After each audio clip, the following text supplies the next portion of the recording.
Ladies and gentlemen, lean in, because this is not a tale from fairy books, nor some playful fright for a cold night. No, this is a story they whisper at the Tower of London, a story you'll never find on a tour map.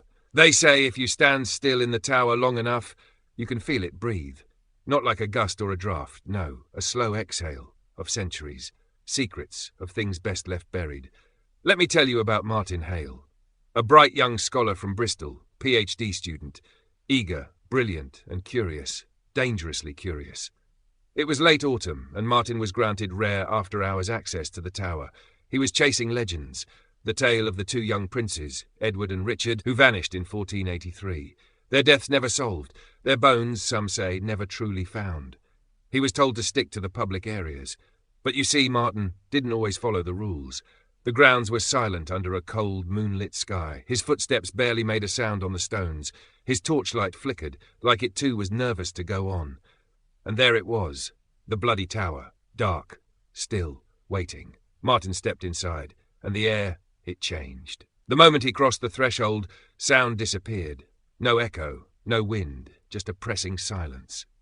He made his way to the small chamber where the princes were once kept. He sat, opened a manuscript, an old brittle one he'd dug up from a forgotten archive. It told of a tower guard from 1674 who heard voices behind the walls, children, begging for help. And as Martin read aloud, the room turned cold, so cold he could see his breath.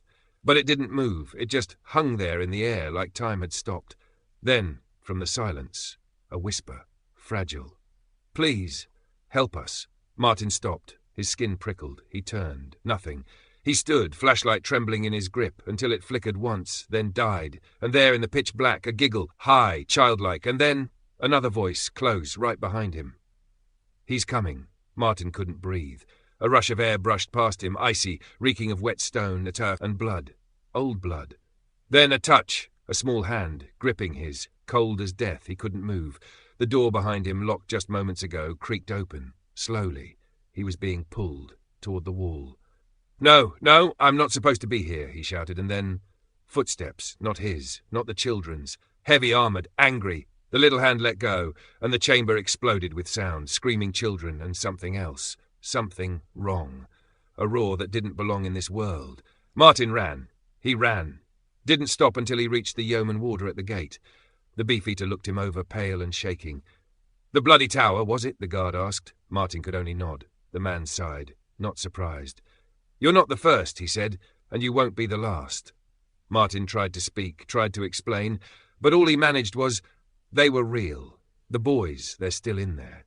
The beefeater just nodded, slow and grim.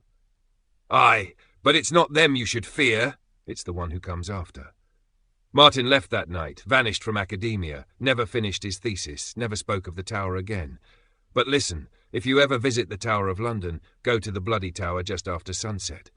Some say the air shifts, the walls seem heavier, and if you're very still, you might hear it, a whisper.